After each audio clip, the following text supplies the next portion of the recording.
Hello friends, today we are going to learn three questions from the chapter 6 Lines and Angles of class 9 NCERT. A very warm welcome to my YouTube channel Let's Learn Spreading Wings. This is Neha Shah and we are going to start with the question number 4 of exercise 6.2 of the same chapter. आगे exercise 6.3 के भी दो questions हम करने वाले हैं. So let us start. In figure 6.31, if PQ is parallel to ST, angle PQR is equal to 110 and angle RST is equal to 130. Find angle QRS. We will understand the question through the figure. आपको इतना दिया है, question में इतना दिया था ऐसे.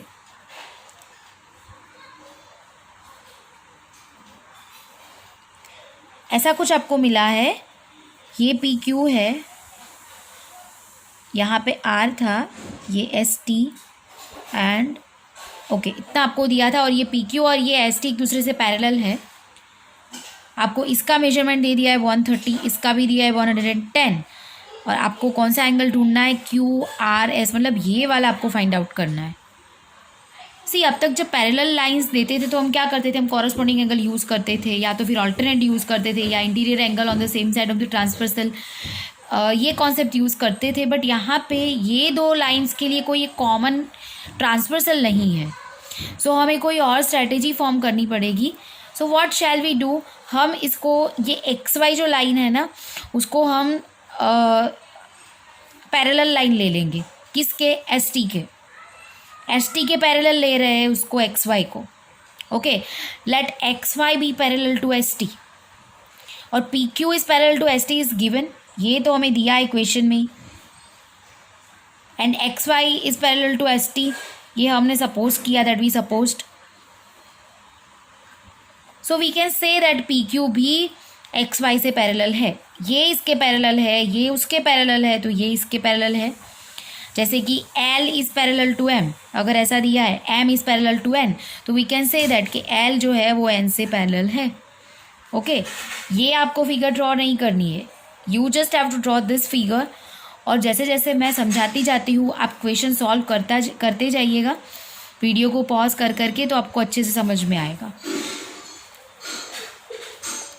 सो हमने ये सीखा है कि जब ऐसे दो पैरेलल लाइंस दी हो और ये ट्रांसवर्सल है, तो जो ये E बनाता है उल्टा या सीधा, मतलब ये दोनों जो फेस कर रहे हैं एक दूसरे को, ये कौन से होते हैं, interior angles on same side of the transversal. मतलब ये जो है वो एक दूसरे को सप्लीमेंट्री रहते हैं, उनका प्लस 180 होता है. सेम वे यहाँ पे भी ये दोनों का प्लस कितना होता है, 180, क्योंकि ये interior angles on the same side of the transversal होते हैं. तो आप इसको फोकस करो, PQ और XY को.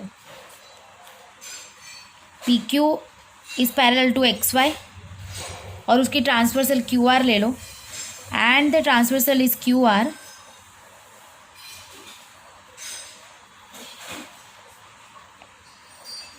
उसकी जो ट्रांसवर्सल है वो QR है, मतलब कि ये PQR and QRX, angle PQR plus angle QRX, जो ये दोनों है ना, ये दोनों वो क्या हो जाएंगे, 180 डिग्री उनका सम हो जाएगा Q. इंटीरियर एंगल्स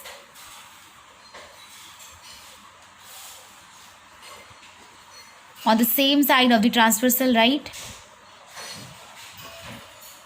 उसमें सीधा E या उल्टा E देखने का, ये उल्टा E बना रहा है, तो ये दोनों क्या हो गए, एक दूसरे के इंटीरियर एंगल्स, और इनका प्लस जो है वो 180 होता है. So PQR, how much that has been given to you in the question itself. PQR is 110, QRS has not been given to you, you are suppose to find it out. So हम find कर लेंगे उसको. QRS is equal to क्या होगा, 180 minus 110. So QRS is equal to 70. अभी आपको ये भी क्वेश्चन होगा कि QRS क्यों ढूंढना है, तो हमें ये चाहिए है ना. तो लाइन XRY देखो, उसके ऊपर ये जो है, मतलब इसको मान लो कि A नाम दे देते हैं, इसको B दे देते हैं और इसको C दे देते हैं. तो ये तीनों का प्लस कितना होगा, 180 होगा. क्यों, क्योंकि ये एक लाइन पे बन रहे हैं तो 180 बनाएंगे, है ना. सो इसीलिए A और C ढूंढ लेंगे और इन दोनों का प्लस करके उसको 180 से माइनस कर देंगे, तो आपको क्या मिल जाएगा, B मिल जाएगा. तो QRS तो हमें मिल गया, दैट इज़ 70. ये जो A है QRS, मतलब जो हमारा A है वो हमें क्या मिल गया, 70 मिल गया। हम अभी सी के लिए वर्क करेंगे। यहाँ पे देखो एस टी जो है वो एक्स वाई के पैरेलल है और एस आर क्या है, transversal. You have to mention that X T नहीं but S T is parallel to X Y and line SR is the transversal, right? So ये सीधा E बनाता है, कौन सा, ये 130 और C. So angle C plus 130 कितना हो जाएगा, दैट इज 180. क्यों? Because interior angles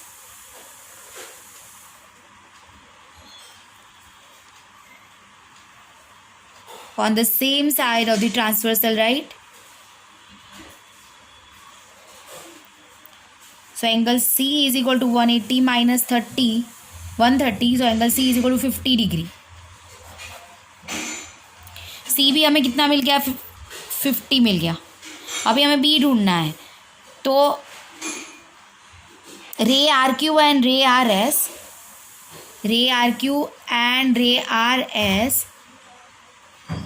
stand on a line X R Y. ये एक्स आर वाई के ऊपर है ये दोनों रेस, मतलब A plus B plus C कितना होगा। So we can say that angle A plus angle B plus angle C is equal to 180 degree. So A कितना मिला हमें, वी गॉट इट 70। बी हमें ढूंढना है, सी भी हमें मिल गया 50 is equal to 180 degree. 70 plus 50 120 plus angle B is equal to 180 degree. So angle B क्या होगा, ये 120 प्लस में है, सामने चला जाएगा तो माइनस में। So angle B is equal to 60 degree. That we were suppose to find out angle B क्या है हमारा, क्यू आर एस ही है। देखो बी क्या है, Q R S. So angle Q R S is equal to 60 degree. This is your answer and that you had to find out. Okay, you have to highlight the answer in any way. In your exam you cannot use any color pen except black or blue, so you have to keep in mind that thing. Now we shall start question number 4 of exercise 6.3. In figure 6.42, if lines PQ and RS, PQ ये line PQ है, ये RS है, intersect each other at point T, दो line एक दूसरे को कोई एक पॉइंट पे इंटरसेक्ट कर रही है, सच दैट PRT जो है वो हमारा 40 है, RPT जो है हमारा वो 95 है, TSQ हमें दिया है 75 और SQT this we have to find out. ये हमें ढूंढना है. कैसे करेंगे? It is a very easy question. थोड़ा फोकस कर लो, समझ में आ जाएगा सब कुछ. सबसे पहले तो ये वाला ट्रायंगल देख लो, छोटे बच्चे को भी पता चलेगा क्या करना है. इन ट्रायंगल PRT क्या होगा? Angle P plus angle R plus इसका पूरा नाम लिखेंगे PTR, क्योंकि मैं T कहूँ तो ये भी हो सकता है, ये भी हो सकता है, तो इसका पूरा नाम लिखूँगी मैं PTR. हमें पता ही है कि कोई भी एंगल को हम 3 वेज में लिख सकते हैं. Is equal to 180 degree. क्यों? ये तीनों का सम क्यों 180 डिग्री? क्योंकि angle sum property. As per angle sum property ये तीनों का सम कितना होता है? 180 degree. P has been given to you, that is 95. R has also been given to you, that is 40. But you don't know angle PTR, you need to find it out. 95 plus 40 कितना हो जाएगा? 135 plus angle PTR is equal to 180 degree. So angle PTR is equal to 180 minus 135, that is angle PTR is equal to 45. वो कितना मिल जाएगा आपको? 45. ठीक है, ये आपको मिल गया 45. नाउ यू नो वेल कि ये दोनों क्या एक दूसरे के वर्टिकली ऑपोजिट एंगल है. कोई भी दो लाइन जब एक दूसरे को इंटरसेक्ट करती है उससे 4 एंगल्स फॉर्म होते हैं, और उसमें जो ऑपोजिट एंगल्स की पेयर्स होती है, 2 पेयर फॉर्म होगी ऑपोजिट एंगल की, वो हमेशा कॉन्ग्रुएंट रहते हैं क्योंकि वो वर्टिकली ऑपोजिट एंगल है. तो PTR का वर्टिकली ऑपोजिट एंगल कौन सा है? QTS. ठीक है, so angle QTS is equal to angle PTR. क्यों? क्योंकि vertically opposite angle. You have to mention each and everything why you use that concept. वो आपको लिखना है, अदरवाइज आपके मार्क कट हो जाएंगे, तो your answer will be correct. ये कितना है? 45. कितना मिलेगा? 45. हमें ढूंढना है एस क्यू टी, तो ये S T Q, angle S T Q plus angle S Q T जो कि हमें ढूंढना है, plus angle S is equal to 180 degree. S में कोई कन्फ्यूजन नहीं, एस कहूँगी तो यही होगा, इसीलिए उसको खाली एंगल एस कह सकती हूँ। क्यू 180 डिग्री होगा। Angle sum property of triangle कि तीनों का प्लस कितना होता है 180। एस टी आर हमारे पास है, हमने ढूंढ लिया, वो सॉरी एस टी क्यू वो 45 है। S Q T we are suppose to find out, उसको ऐसे का ऐसे लिख लो। Angle S has been given to in the question itself that is 75 is equal to 180 degree. So ये 45 और 75 को साथ में ला देते हैं, plus angle S Q T को ऐसे का ऐसे रखा इज इक्वल टू 180 डिग्री। ये 45 और 75 कितना हो जाएगा 120।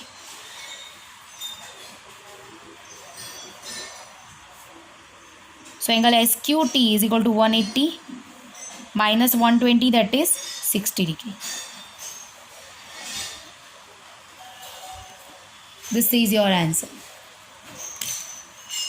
अभी हम you need to highlight the answer. You have to make a box around the answer और ऐसे लिख लो। लास्ट में आप ये भी लिख सकते हो कि hence the measurement of the required angle is, ऐसे आप करके दिखा सकते हो hence ये सारी चीज़ों से आपकी इम्प्रेशन जो है वो पेपर चेकर पे अच्छी पड़ेगी। Hence the measurement of the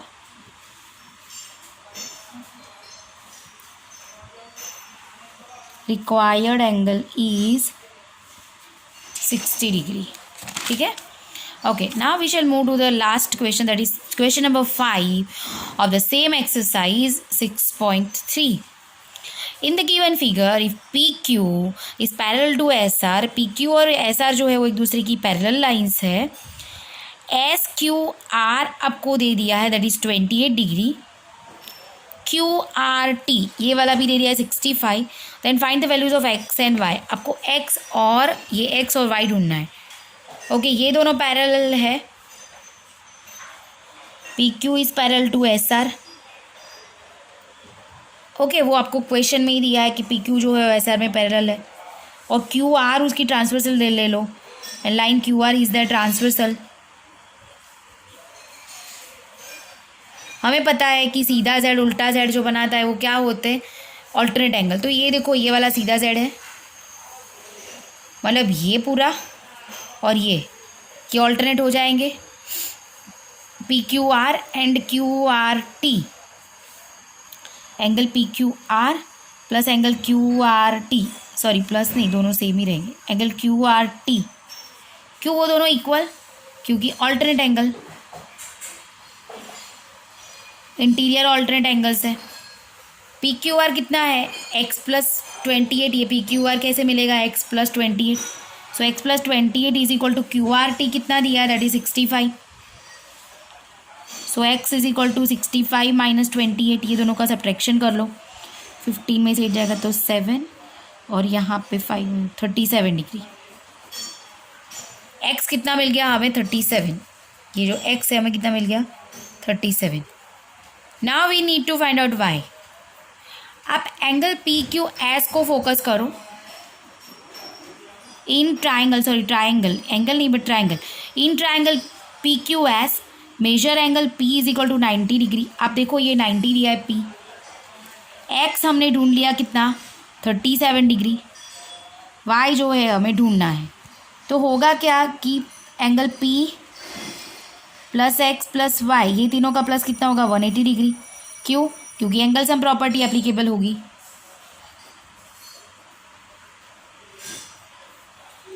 तो P कितना है आपके पास 90 है, X कितना है 37, Y हमें नहीं पता है, वही हमें ढूंढना है। ये 127 हो जाएगा दोनों का plus, Y is equal to 180 degree. So Y is equal to 180 minus 127, 10 में से 3, 6 में से 53 डिग्री। Hence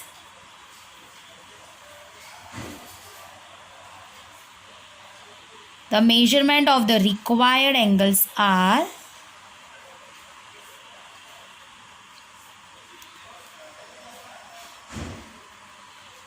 as follows. उसमें हमारा एक्स कितना मिल गया, हमें 37 डिग्री मिला, और वाई जो है वो हमें मिला 53 degree. I hope you have like the way of my teaching. आपने अगर चैनल को सब्सक्राइब ना किया हो तो please do subscribe my channel and like the video if you like the way of my teaching and share it maximum with your friends. आप comment भी कीजिए, आपके कमेंट्स जो है they motivate me a lot to do better work. Thank you so much. Don't forget to press the bell icon for the further updates. Thank you.